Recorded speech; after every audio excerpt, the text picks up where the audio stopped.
all the things we don't know for sure, here's one thing we do know for sure. The Chargers will always find a way to Spanos all over themselves. What do you think about that? Justin, Herbert. I have friends who are Charger fans, and I can show you the receipts. I was like, you guys are going to lose this game. I don't care that you're up 24-3. We've watched this movie. It has the same ending. It's a brutal loss for you guys. And it's not just this year. It's years like the last 4 or 5 since they left, basically. That's what they do. And you can blame coaching, you could blame players, you can have Bill Belichick and Tom Brady on the Chargers, and they would still suck. I don't know what it is. It's being a Charger that puts you in this level of suck. I don't even know how else to describe it. Because how can you have back-to-back weeks where you have a 24-point lead, 21-point lead, whatever it is, and you lose every single game? Come on, man. Charger fans. Listen, Charger fans, hear me out. I know this is going to sound really crazy. Be proud of what you saw, okay? You didn't get the outcome. Who are you talking to? Charger fans. Fan. Yeah, singular, not plural. Singular. I mean, there's at least 4 of them that attack Scott every time something happens. So no, they're quiet. They're real quiet on Twitter right now. They're real quiet on Twitter. Those 4 dudes. Justin Herbert will be the second best quarterback in this league to start next year. What you're seeing right now is behind who? Oh, Patrick Mahomes. That ain't no doubt. Patrick Mahomes is amazing. Okay, did you see him throw an underhand pass? Like at this point, I don't even think he realizes how good he is because he's just out there doing stuff. Wait, so Patrick Mahomes is best quarterback in football going into next season. Yes, and Justin Herbert will be known as the second best quarterback in the NFL going into next season. Yes. Above Aaron Rodgers. Yes. Above Lamar Jackson. Yes. Can't throw. Above a Tom Brady. Yes. Too old. Okay. Really? Above a Joe Burrow. Really? Trash. Don't bring Joe Burrow name when we talking top 5. Okay. Don't do it. He ain't. Don't do it. He ain't top 5. Who your next guy? Tua. I mean, he's played in one. Yeah, he's played in one game, Tua. He's played in one game. He's already got as many wins as Justin Herbert. Hold on. Let me tell y'all something about Tua. That ain't going to work, bro.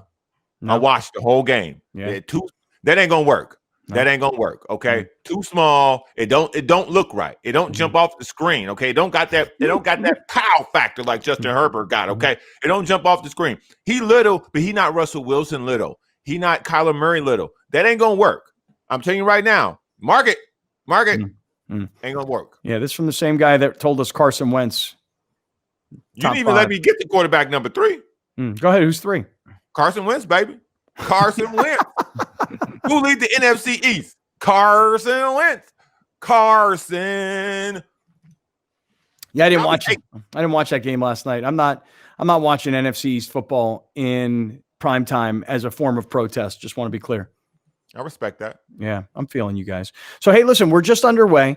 It is a Monday, which means really we'll just overreact like the whole rest of the world. My team is going to the Super Bowl. My team is straight trash. I mean, you talk about overreaction when a Chicago Bears fan is calling for Mitch Trubisky to be his starter.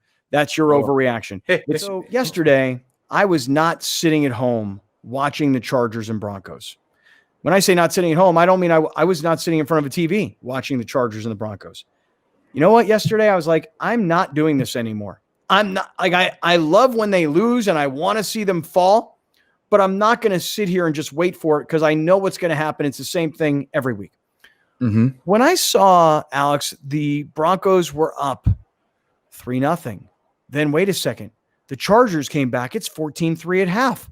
Wait, the Chargers have just taken themselves a really serious lead. It's 24-10 in the game. Wow, Chargers are going to go on the road with this rookie quarterback, and they're going to beat the Denver Broncos in the altitude of Denver. I guess Melvin Gordon's not planning on getting his revenge. 8 carries, 26 yards. Brutal. So I didn't sit around all day to watch this. But then I had it on my phone. And I was watching the Gamecast on ESPN.com. Okay, that's what I was going to ask. So at what point, because you're like, I'm not going to watch this, but you know what's going to happen. At what point do you tell yourself, I should probably tune in now? Well, it's probably about 10 minutes to go in the fourth quarter. And the Chargers had a pretty good lead. I want to say 24. No, maybe it could have been 24-3, or maybe that was the biggest lead. Yeah. So at about that point, you're like, okay, these guys are on the road. They're blowing them out. But there's just something about this team and about this franchise. Don't count the Broncos out. And it's not like the Broncos had John Elway. I mean, this is not those Denver Broncos. I don't even know who Drew Lock is. Drew Lock. Yeah. So I'm saying to myself, don't give up on it quite yet. And then I think it got to 24-17. Sounds about right, because it was 24-3, 24-17. Then I think it went to 30-17, 30-24. I'm watching on the Gamecast. Oh my gosh, it's come down to 1 second. There's 1 second in the game, and Denver's on the 1 yard line. And here's what has to happen. Denver has to score the touchdown on the last play of the game, and then they've got to kick the PAT to win the game. Are both of those things about to happen? And lo and behold, because the Chargers are the Chargers, lo and behold, both of those things happened. And the Broncos go from down 24-3 to what I'm sure will go down in Denver Bronco history as one of their all-time great comebacks. I'm sure there's plenty, but this is going to be one of them. On the last play from scrimmage, Drew Lock throws a touchdown pass. Questionable too, because there's some bobbling and guys falling, and did his feet get in? Did his butt get in? And then they kick the PAT. Yep. And they win 31-30. So I don't know if you guys follow along on Twitter. So there's this thing now that the Falcons have started, but really it should have been the Chargers have been doing this as well, where they're tracking the win probability as the time's going, as the game's going. What is the win probability of the Falcons when they have this big lead, right? And someone made a video of the win probability for the Chargers or for the Broncos, and it was literally just up near 75 up to almost 100% chance of winning. You see in the middle. The Chargers or the Broncos? The Chargers' win probability is up at 98% at what point? Got it. And then all of a sudden you see it start going back down, and boom, they lose. Game over. All right, so for those of you that are listening, listen, I got to let everybody know, because this is the first time I'm seeing this. For those of you that are listening, Alex has put up a video on the screen. I'll do it again. And I want you to do this. I want you to, if you're a listener, I want you to become a viewer also. Alex is showing you this graph, and everything you're telling us now, Alex, as the red line is going up. That's all the win probability of the Chargers. Okay. So now hold on. I'm trying to take this all in at the same time. Go back to the beginning one more time. Let me, again, Browner, check this out, because it's the first time I'm seeing it. Now it's the third time I'm seeing it. But if you go and replay it yet again, what's so amazing is it tells you first quarter, okay, the Chargers, it seems like pretty even. Second quarter, okay, Chargers starting to go up. Third quarter, Chargers explode. It's 14-3, 24-3. Everything says Chargers. Now it's 24-10. It's coming back down. 24. Oh my goodness, it's 30-24. It's coming down, and then 31-30. Wow, that is really cool, dude. Yeah, and then someone also put their win probabilities of these 4 brutal losses that they've had. Look at the win probability of each loss. Against the Chiefs, they were 87% probability to win. Against the Buccaneers, 91.5%. Against the Saints, 92.7%. And yesterday, 98.8% chance to beat the Broncos, and they lose all 4 of those games. I was at 710 Beach Club, which you guys obviously know that's home of the Chicago Bears in San Diego, California. And there were 2 Charger fans next to me, a woman, two ladies, older in age, but diehard rooting. And at one point when they were up, she was buying shots for people. And I mean like multiple shots. Like, whoa, we did it. And so then she started looking at me going, we're going 2-0. And I was like, don't put us together, because we're going to win. And the Chargers were up big at that point, but I was like, something's going to happen, because I kept looking over at their television, and the Broncos kept scoring, and the Chargers had stopped scoring. And I was like, uh-oh, that doesn't look good. And then it came down to one possession as Drew Lock was driving. I was like, oh, no, the Chargers are going to lose. And then, lo and behold, they lose. And this woman, I'm telling you, as I'm sitting here, she vanished into thin air. I'm talking about gone. I'm like, did this lady even pay? Because everybody was looking for her because she was so loud and so happy and clapping and passing around shots when the Chargers were scoring. And then they stopped scoring. And then the other team started scoring. And she just started slamming her hand against the table, yelling at her friend. At one point, her little friend got up and went to the bathroom. Her again either. And then the game was over and it was gone. So can I show you guys, because once this happened, all the stat nerds started coming out and tweeting out all these things that the Chargers have accomplished that no team has accomplished before, and not a good accomplishment, by the way. Right. This isn't like Student of the Month bumper sticker. This is like you don't want to be where the Chargers are right now. And this is the first one I saw. The Chargers are the first team ever to blow leads of 16 plus points in 4 straight games. But I'm going to keep going. But wait, but as you go back, let's just remind everybody, because that's an incredible thing. The Chargers are the first team ever to blow leads of 16 plus points in 4 straight games. So think about that. Not like, hey, they're the first team in a long time, or they're the first team this season. In the history of the National Football League, no team has ever blown 4 16 plus point leads in a row. So then, Alex, go back to the other graphic, which was the win probabilities against Kansas City, Tampa, whoever else I'm forgetting that they played, that New Orleans, and there was Denver, yesterday's game. Thank you. So look at this: the win probabilities in the game yesterday, 98.8%. You're 99% you're going to win this game. In the game against Tom Brady and the Buccaneers in Tampa, you had a 91% chance you were going to win that game. Against the New Orleans Saints, they had them beat. 93% winning percentage is the win probability. So again, now back to the beginning, the Chargers are the first team ever to blow leads of 16 plus points in 4 straight games. All right, keep going. I'm going to keep going here with this one. In the NFL, when teams are leading by 17 points going into, or just in general, when they're leading by 17 points, the Chargers are 0-3, and the rest of the league is 52-4. And one of those 4s is 3 of those 4s is the Chargers, obviously. Well, yeah, and I would think the other one is Atlanta. Gotta be Atlanta. Yeah. Yeah. So think about this. Again, put that back up on the screen if you don't mind, Alex. Think about this for a second now, everybody. So the Chargers are the first team in history to lose 3 straight games in which they led by 17 plus points, to Alex's point.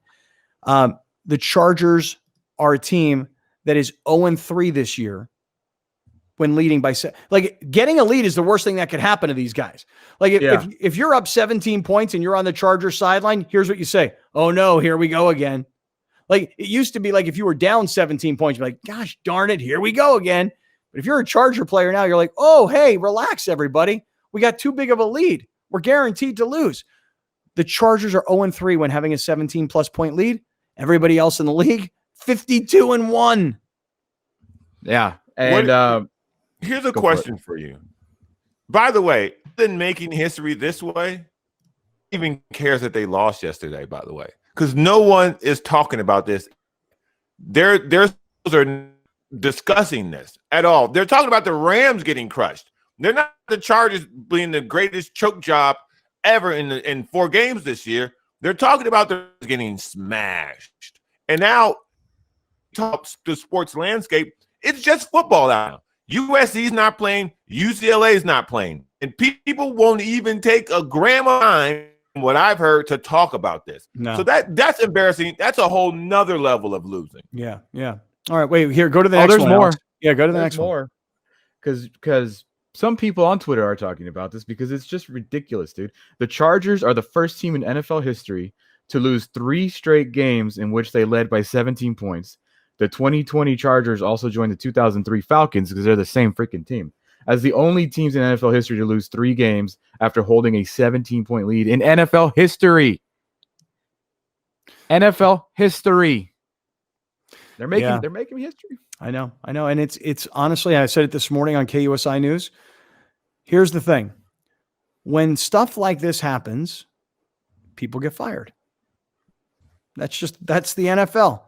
You've seen the NFL films. This is the NFL, which stands for not for long. That's right. This is when people get fired.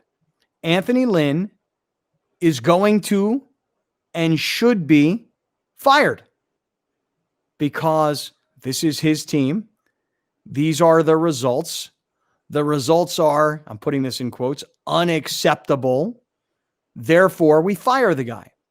Now, I'd have to look up Anthony Lynn's contract and see how long it is, because if it's beyond this year or beyond 2 years, they're so cheap. They'll just be like, screw it. What does it matter? Hey, look, it couldn't happen to better people, right? You leave San Diego, where even on a day like today, people would be loving their Chargers. It'd be all they're talking about. People would be dying. Oh my God, I can't believe they lost this game. But in LA, not only are they in a brand new stadium that's owned by the Rams, not only can't win there, really. I mean, they can beat Jacksonville there, I suppose. You can't have any fans there. So they're just losing their ass. And I don't mean just based on ticket sales. I'm just talking about merch, game day operations. I mean, it's going to cost them a lot of money this year. And they contract runs out in 2021. Anthony Lynn, sorry. So he's fired. He's gone. Before you know it, Tom Telesco, the general manager, at some point, the Chargers are going to have to look at him and go, look, the guy's been here 10 years or something like that. He's been in our organization for 10 years. Yeah, he helped us go from Phillip Rivers to this new quarterback, and we like the new quarterback, and we think he's going to be great.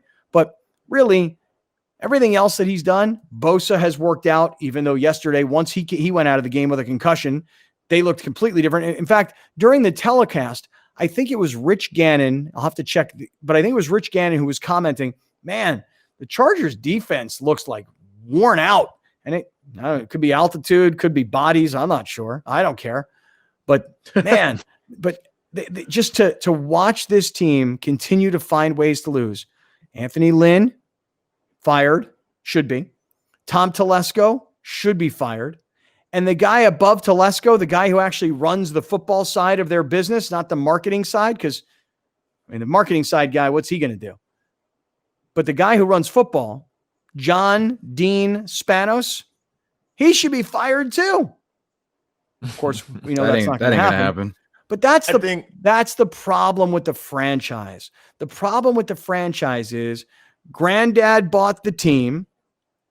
Son took over. He doesn't have what it takes to be a great owner. He also doesn't have the money. He's handed it off to his two sons who never went around the league and learned or went to a different league, different sport. All they had to do is call their pals and go, hey, can my kid come work with you? Because I want him to see how you guys do it in New England, or how you guys do it in Baltimore, or how you guys do it in Pittsburgh. Can my kid come work for you guys? No. These kids have been raised around mediocrity. It's what they know is normal.